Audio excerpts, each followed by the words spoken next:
Dans la vie, il est complètement ridicule de faire passer les autres en premier, car la seule personne qui devrait passer en premier, c'est bien vous. Vous savez, dans la vie, il n'y a pas de description spécifique de la façon de vivre sa vie, ni de ce que nous sommes censés faire en fonction de notre âge, de notre sexe, de notre origine ethnique, de notre diplôme universitaire et de bien d'autres choses encore. En 2022, les gens continuent de vous juger sur la façon dont vous devez vivre votre vie, mais j'ai de très bonnes nouvelles pour vous. Vous pouvez faire de votre vie ce que vous voulez. Oui, les gens vous jugeront de toute façon. Ils penseront toujours qu'ils en savent plus sur votre vie que vous-même. Mais vous avez le choix de ne pas les écouter.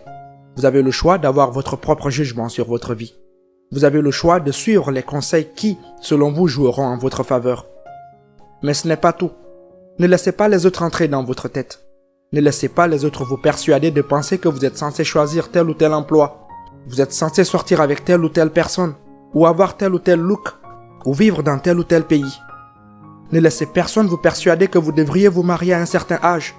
Ne laissez personne vous persuader que vous devriez agir de manière appropriée en fonction de votre apparence. Vous n'êtes pas censé croire à tout ce que les médias diffusent, ni à ce que vos livres d'histoire vous racontent. Vous êtes et devriez être capable de percevoir et de juger par vous-même. Vous n'avez pas besoin d'expliquer vos choix aux autres, surtout à ceux qui ne prennent pas de place importante dans votre vie. Vous savez ce que nous avons tous en commun? Peut-être que vous ne le saviez pas, mais nous possédons tous un livre dès le premier jour de notre naissance. Chacun d'entre nous commence avec les mêmes pages vierges, puis nous le remplissons de chapitres au fil du temps, et, ce faisant, nous transformons ces mêmes pages vierges en nos histoires uniques. Vous n'êtes pas un personnage secondaire dans votre propre livre, et vous ne le serez jamais si vous ne le permettez pas. Vous êtes le personnage principal de votre propre histoire. Vous avez le droit de le remplir avec l'histoire que vous voulez. Personne d'autre n'est responsable d'écrire votre livre. Devinez quoi? Vous êtes celui qui pense au concept lorsque vous fantasmez sur votre avenir. Vous êtes celui qui l'écrit lorsque vous vivez le moment présent. Vous êtes celui qui décide quel personnage prenne une certaine place de votre histoire lorsque vous rencontrez de nouvelles personnes. Vous êtes celui qui édite l'histoire lorsque vous découvrez certaines personnes et que les choses ne se déroulent pas comme vous le pensiez. Il n'y a pas d'histoire fixe. Vous l'écrivez au fur et à mesure que vous la vivez. Vous ne devez pas penser que vous devez faire quelque chose parce que vous êtes censé le faire. Ne remettez jamais votre précieux stylo aux autres pour écrire chaque page de votre histoire à votre place. Je ne sais pas pour vous, mais je préfère vivre selon mes propres convictions et non selon celles des autres. La seule chose que vous êtes censé savoir est que vous êtes responsable de votre propre livre. Vous pouvez toujours changer le cours de l'histoire. Vous pouvez toujours raccourcir un chapitre, même si vous pensiez qu'il serait plus long. Vous pouvez toujours faire de vous le protagoniste alors que vous n'étiez que quelqu'un qui se tenait sur la touche. Il n'y a pas de bonne ou de mauvaise façon de vivre sa vie. Vivez selon votre propre façon, parce que vous êtes l'auteur de votre propre histoire. Si je vous disais aujourd'hui que vous êtes le créateur de votre propre expérience sur cette terre, comment réagirez-vous? Accepteriez-vous ce pouvoir ou secoueriez-vous la tête? Tant de gens choisissent activement de croire qu'ils n'ont pas le contrôle de leur vie, de leur esprit, de leurs émotions et de leur corps. Ne pas prendre de décision, c'est toujours prendre une décision. Ne pas faire un choix, c'est un choix. C'est difficile. Il est difficile d'accepter que nous sommes responsables de notre propre vie, car cela signifierait assumer la pleine responsabilité de tout. Cela signifierait assumer nos erreurs, les erreurs des autres, et même les circonstances qui résultent d'événements hors de notre contrôle. Parfois, il se passe des choses qui ne sont pas de notre faute. Nous vivons de grandes et de terribles expériences avec des quantités variables de plaisir et de douleur. La vie n'est pas juste. Il n'est pas juste de comparer sa vie à celle des autres et de se reprocher la situation dans laquelle on se trouve aujourd'hui. Cependant, prendre ses responsabilités est le seul pas vers l'autonomisation. Je comprends si votre conditionnement sociétal vous a désavantagé. Je comprends si on vous a appris à suivre l'argent ou à suivre votre passion. Je comprends si vous avez grandi dans un environnement difficile ou si vous avez eu une enfance difficile. Je comprends si vous avez vécu une relation abusive ou toxique. Je comprends si vous avez une prédisposition génétique à une maladie mentale. Je comprends si vous êtes handicapé d'une manière ou d'une autre. Je comprends si les pires choses vous sont arrivées au moment le plus inopportun possible. Je comprends si vous avez eu de la malchance et si vous avez échoué. Je comprends si c'était le karma, le destin ou la fatalité. Je comprends tout ça. Et je veux que vous sachiez que toutes ces choses n'étaient pas de votre faute.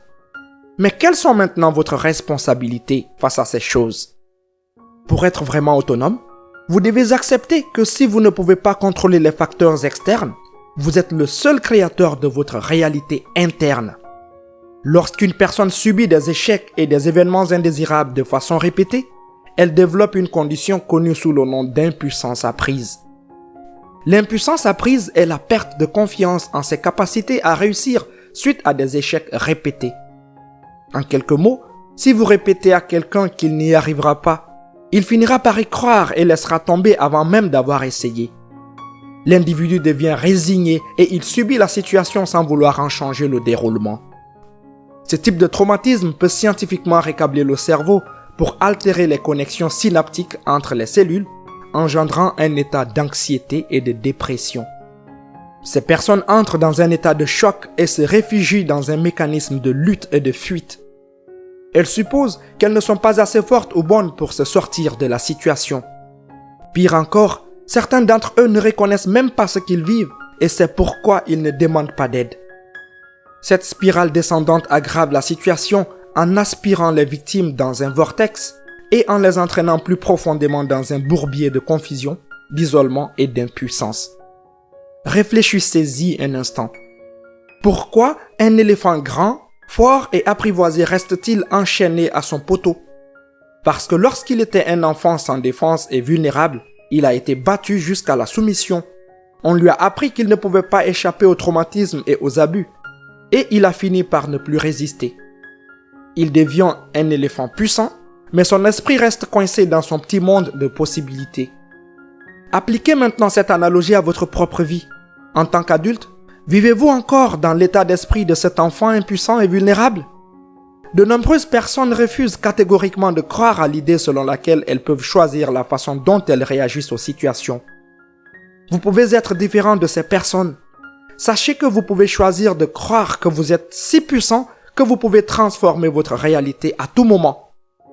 Allez-vous reprendre le contrôle en tant que participant actif ou allez-vous rester passif face à la vie telle qu'elle vous arrive? Vous ne vous rendez même pas compte de la force de vos talents, de vos capacités et de votre pouvoir. Vous êtes une puissante force de la nature, un être humain vivant, capable de courage et de compassion. Vous êtes le créateur magique de votre destin.